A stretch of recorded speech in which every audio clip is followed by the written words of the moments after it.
A Segunda Guerra Mundial foi o conflito mais tenso da história e foi capaz de colocar o mundo inteiro na pancadaria e destruiu praticamente todas as principais potências econômicas do século XX. Desestruturou o mundo todo, arrasando em termos demográficos e físicos os jogadores de ambos os lados. Foram milhões de mortos e feridos.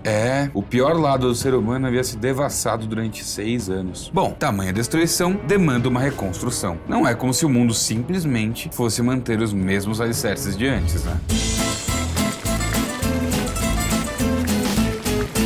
Bom, antes mesmo do fim do conflito, o futuro já começava a esgueirar-se por dentro de acontecimentos diversos. Os aliados, por exemplo, já haviam começado a mexer seus pauzinhos para decidir o que seria o mundo quando a guerra terminasse. Isto é, principalmente, o que seria deles mesmos. Afinal, ninguém é tão bacana assim, de ficar aí ajudando a galera só por ajudar. Lá para o final de 1943, logo depois dos conflitos armados na União das Repúblicas Socialistas Soviéticas, os 3 maiores representantes das nações aliadas se encontraram em Teherã, lá no Irã. Winston Churchill, da Inglaterra, Franklin D. Roosevelt, dos Estados Unidos, e Joseph Stalin, da União Soviética. Eles sentaram juntos e começaram a firmar um acordo cujo propósito era aí definir a posterior divisão da Alemanha ou do que quer que sobrasse dela. E, para todos os efeitos, também se deram ao trabalho de discutir e decidir a incorporação dos territórios da Letônia e Lituânia para a União Soviética. E também foi acordado quais seriam as novas fronteiras da Polônia, que, se você lembrar bem, o país havia sido invadido pelos soviéticos lá no comecinho da guerra. E, como o Stalin era o Stalin, ele obviamente não estava disposto a abrir mão dessa conquista.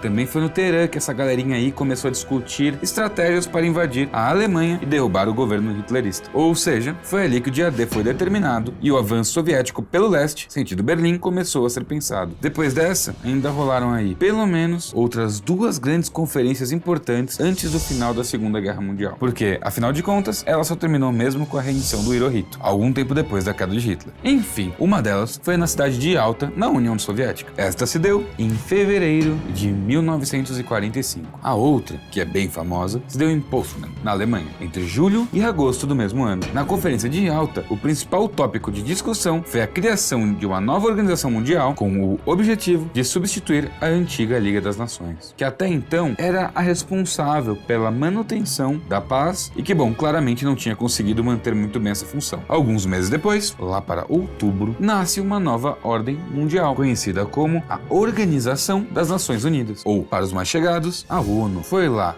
também o momento em que a União das Repúblicas Socialistas Soviéticas resolveu entrar no pau com o Japão, lá no Oriente. Uma vingancinha básica, né? Afinal de contas, rolava certo recalque por causa do cacete que o Império Russo tinha tomado do Império Japonês há um tempão atrás. Aliás, só pra constar, na real, Stalin havia declarado guerra aos japoneses um dia depois da bomba atômica cair em Nagasaki. Sem contar que logo em seguida surrupiou a Manchúria, que tinha sido surrupiada anteriormente da China, o norte da China e o norte da Coreia. Sim, a treta de ter 2 Coreias hoje em dia, uma do Sul e uma do Norte, tem muito a ver com isso. Mas também não é só por causa disso. Além disso tudo, foi também em Yalta que os aliados reconheceram o controle soviético sobre diversos territórios da Europa Oriental. No final das contas, a composição da União das Repúblicas Socialistas Soviéticas ficou Rússia, Ucrânia, Bielorrússia, Transcaucásia, Estônia, Lituânia, Letônia, Moldávia, Geórgia, Armênia, Azerbaijão, Cazaquistão, Uzbequistão, Turcomenistão, Quirguistão, Tadjiquistão e Tatooine. Vixe, vocês já tinham parado pra pensar no tamanho dos soviéticos? Bom, lembra lá no 3º vídeo da série, quando a gente falou sobre a busca da hegemonia mundial e como isso era um dos motores dessa guerra? Então, pois é, olha aí a União Soviética mandando um abraço. Bom, essa foi a Conferência de Yalta. Agora, a última das 3 grandes conferências foi a de Potsdam,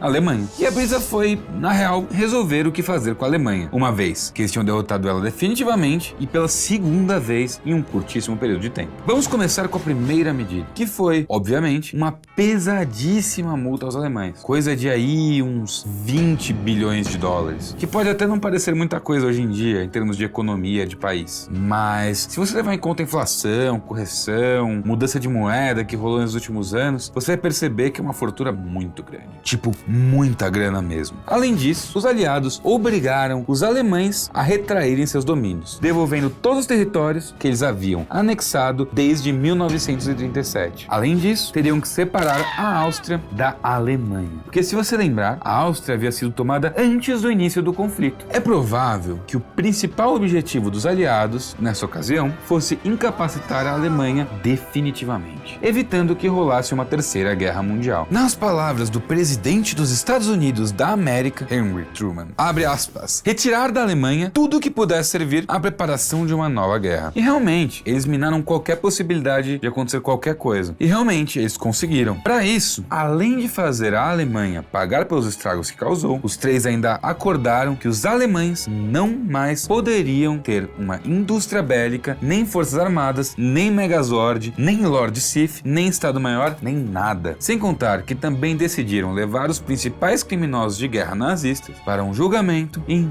Nuremberg e forçaram a volta de todos os alemães que estavam fora da Alemanha. Mas o golpe fatal foi que eles dividiram o país em quatro zonas de ocupação atribuídas a membros-chefe dos aliados na Segunda Guerra Mundial. Um quarto para os norte-americanos, um quarto para a França, um quarto para a Inglaterra e outro para a União Soviética. Eles literalmente desmembraram a Alemanha. Pois é, tenso. No final das contas, as três primeiras zonas acabaram dando origem à República Federal da Alemanha, a famosa Alemanha Ocidental. Enquanto isso, a União Soviética se transformou na República Democrática Alemã, a também famosa Alemanha Oriental. Agora sim, não restava para a Alemanha nem mesmo unidade política, econômica e geográfica. E até agora estava todo mundo muito amiguinho, mas foi nesse rolê aí que as relações entre as nações aliadas começaram a azedar. Claro, principalmente entre os Estados Unidos e a União Soviética. A guerra ainda não tinha nem terminado e os dois países já estavam começando a se destacar como as grandes novas potências mundiais. E, obviamente, a tensão no ar em Potsdam se devia à disputa por áreas de influência. Mas vamos dar uma pausa aí rapidinho nesse assunto, porque não podemos deixar de falar um pouco sobre como tinha ficado a situação dos outros participantes da guerra na Europa. Aqui entre nós, se meter numa guerra não é um negócio barato. E depois da derrota alemã, a ressaca bateu. Países que eram grandes potências econômicas antes da guerra, como a Inglaterra e a França, se viram endividados até o pescoço. Muitos recursos, tanto físicos quanto humanos, foram queimados no conflito. Seus parques industriais foram destruídos e muita gente morreu. A crise financeira era inevitável. Além disso, fora da Europa, aproveitando o momento propício, várias colônias, inclusive as inglesas e francesas, na África e na Ásia, começaram a se mobilizar. A ideia era aproveitar a brecha para declarar a independência. Rolaram várias coisas bem animais nesse período, muitas histórias inclusive emocionantes. Inclusive, teve um sujeito aí, um tal de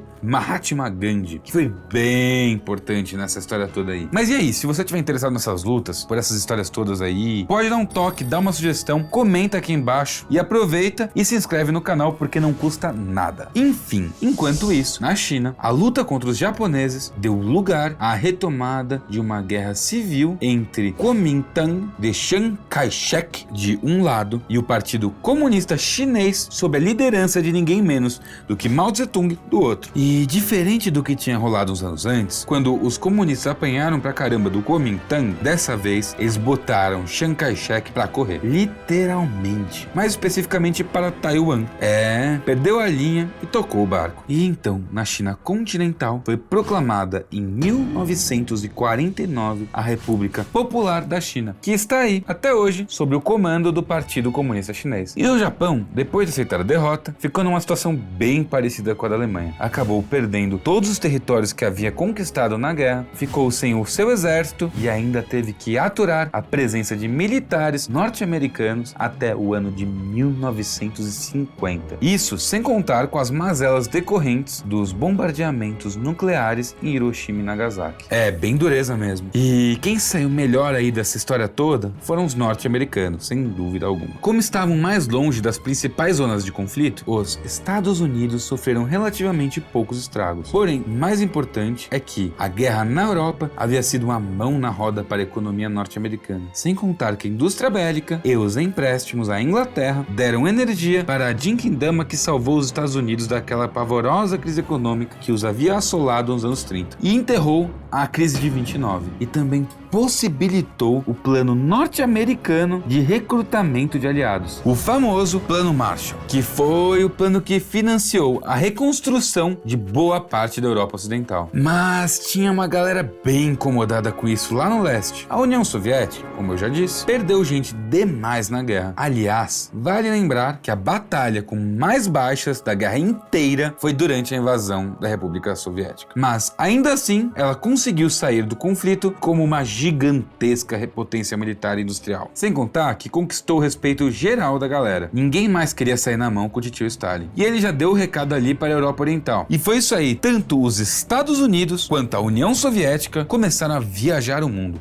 Começa aí a disputa pela hegemonia mundial que marcou o século passado. Aquela que seria travada entre estas duas grandes potências que estavam saindo vitoriosas da Segunda Guerra Mundial, que dividiriam o planeta ao meio pelas próximas 4 décadas. A Guerra Fria. É isso aí, galera. Terminou aqui mais um vídeo da Segunda Guerra Mundial, né? Espero que vocês tenham gostado. Espero que vocês tenham aprendido bastante coisa. E espero que tenham aberto interesse para vocês de outras coisas legais. Qualquer tema que vocês queiram que a gente fale a respeito, por favor, comentem aqui. A gente tá super aberto à sugestão. Como eu falei mais cedo do Mahatma Gandhi, que pode ser interessante. Mao Tse Tung, tem muito personagem legal para conhecer a história. Tem muita coisa importante que aconteceu aí no mundo. Então, poste a sua sugestão. Se você acha que esse vídeo vale a pena como uma fonte de conhecimento, compartilha, mostra para os seus amigos, principalmente agora, quando estiverem chegando as provas aí, pro pessoal que tá na escola, pro pessoal que quer lembrar, pro pessoal que tem prova, enfim, mostre para sua mãe, pra tia, pro pai, pro irmão, para aquele amigo meio lesado, para aquele brother que dormiu na aula, essa galera toda aí. E não esquece de dar seu joinha, de dar seu subscribe. E é nóis, valeu, falou!